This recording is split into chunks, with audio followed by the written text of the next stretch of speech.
All right, picture this. It's 2011. Do you remember this sound? The digital airwaves aren't just humming. They're practically vibrating with one name: Skype. This wasn't mere software, people. It was a verb, a bona fide cultural phenomenon. Let's Skype, the clarion call from chaotic college dorms to hushed international boardrooms. Now, whip forward to 2025. Imagine a ghostly digital tumbleweed drifting across a desolate Skype interface. Microsoft, its somewhat beleaguered owner, is poised to gently, or perhaps with a sigh of relief, pull the plug, ending its 21-year roller coaster. So much for the glory of Skype. But hold on. Zoom, a plucky upstart birthed in the exact same year Microsoft adopted its future albatross, Skype, isn't just surviving, it's practically breathing the video conferencing air. Like a digital Caesar, it commands a staggering 55% of the market. So, the multi-billion-dollar question hangs heavy. How did the undisputed champion, with a lead stretching over a decade, manage to spectacularly faceplant? And how did Zoom, the David to Skype's Goliath, not just step into the arena, but deliver a clean knockout?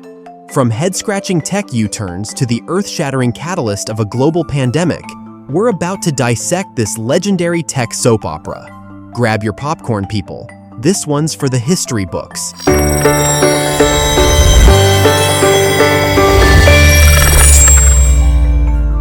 We unravel a story woven with threads of brilliant innovation, baffling missteps, and a world turned upside down.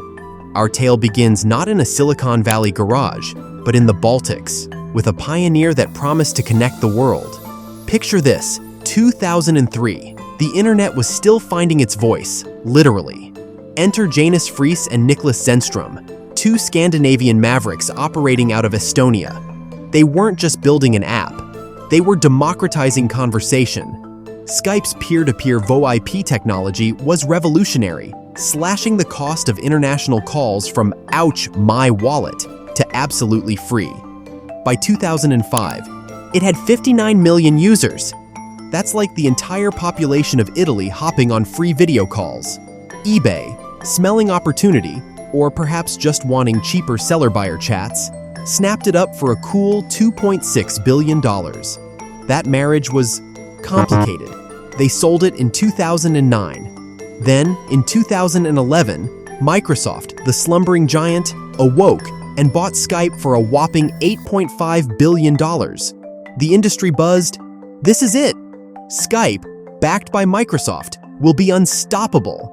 By 2014, it owned 40% of the entire international call market. Skyping wasn't just a feature, it was enshrined in the Oxford English Dictionary. It was the king, the colossus, the undisputed champion of chat. Skype's magic was its deceptive simplicity. Free video calls? Check. Dirt cheap calls to landlines? Double check. It became a digital lifeline, connecting families separated by oceans and gamers united by pixels. But even as it basked in glory, the foundations were creaking. And waiting in the wings was a newcomer, sharpening its code, ready to pounce. How does a David even think about challenging a Goliath like Skype? Well, let's meet him. Our David in this story is Eric Yuan. In 2011, while Microsoft was busy signing the checks for Skype, Yuan, a disillusioned Cisco WebEx engineer, was facing a wall of corporate indifference. He'd pitched a mobile-friendly, modern video conferencing solution to Cisco, and they essentially said, "Nah, we're good." So Eric did what any visionary with a point to prove does. He walked, and he built.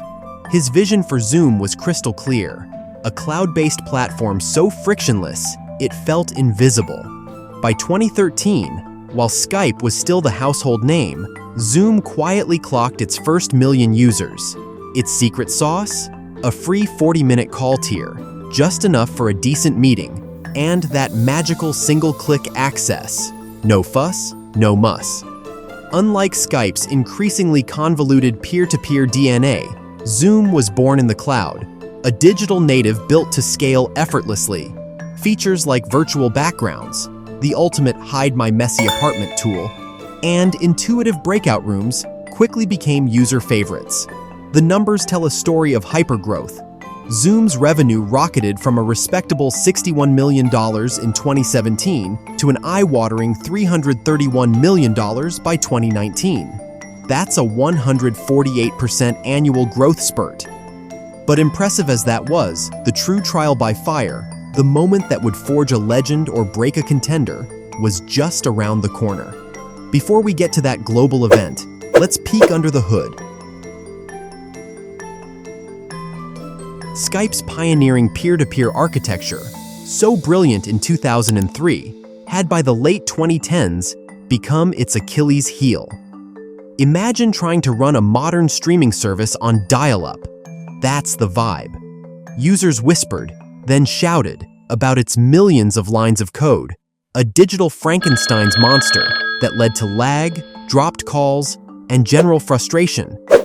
When Microsoft attempted to shift Skype to cloud servers in 2013, it was less a smooth transition and more like trying to untangle a decade's worth of Christmas lights in the dark. Phantom notifications, calls ringing on devices you silenced hours ago. Sound familiar? Reddit threads from the era paint a grim picture. Eternally buggy, bloated behemoth. Zoom, meanwhile, was the epitome of cloud-native elegance. It just worked. Stable calls, even with flaky internet. Group meetings that didn't require a PhD in IT to set up. A 2020 Creative Strategies survey was telling. 27% of US businesses were on Zoom, leaving Skype trailing at 15%. Zoom's one-click meeting links, no account needed for guests? Genius. This simplicity made it the darling of schools frantically pivoting online and casual users who just wanted to see grandma without a tech support call. And then, the masterstroke, offering free, unlimited licenses to K-12 schools during COVID. Chef's kiss. But shiny tech alone doesn't win wars. Strategy, or the lack thereof, can make all the difference. Microsoft, bless their corporate hearts, seemed determined to make Skype everything. They tried to shoehorn it into Windows Phone, remember that? Cram it onto Xbox, and bolt it onto Outlook. This desperate quest for synergy diluted Skype's core identity. Then came the infamous 2017 redesign, a desperate attempt to be hip with emoji overload and Snapchat-esque features. Users who just wanted reliable calls collectively groaned. It was like your dependable old sedan suddenly got a neon paint job and a giant spoiler. Confusing and unnecessary. Simultaneously, Microsoft was cooking up its next big thing, Teams. Launched in 2016 to battle Slack, resources and attention visibly shifted. At the 2017 Ignite conference, the writing was on the wall. Microsoft boldly announced Teams would eventually supplant Skype for business. By 2019, it was clear the consumer version was on the same quiet path to pasture. Zoom, on the other hand, was a study in Zen-like focus. Video conferencing. That's it. That's the tweet. They resisted the siren song of feature creep, concentrating on making their core product ridiculously reliable and easy to use. Their freemium model hooked individuals, and their enterprise-grade performance won over businesses. Social media became a Greek chorus to Skype's tragedy. One ex-post from the era lamented, Skype had a 17-year head start and still managed to crack under pressure in 2020. Unbelievable. As Microsoft's Teams juggernaut, now boasting 320 million users, gathered steam, Skype's user base dwindled to a mere 36 million by 2023, a shadow of its former self. And then, the world changed overnight. The ultimate stress test arrived, not in a lab, but in our living rooms.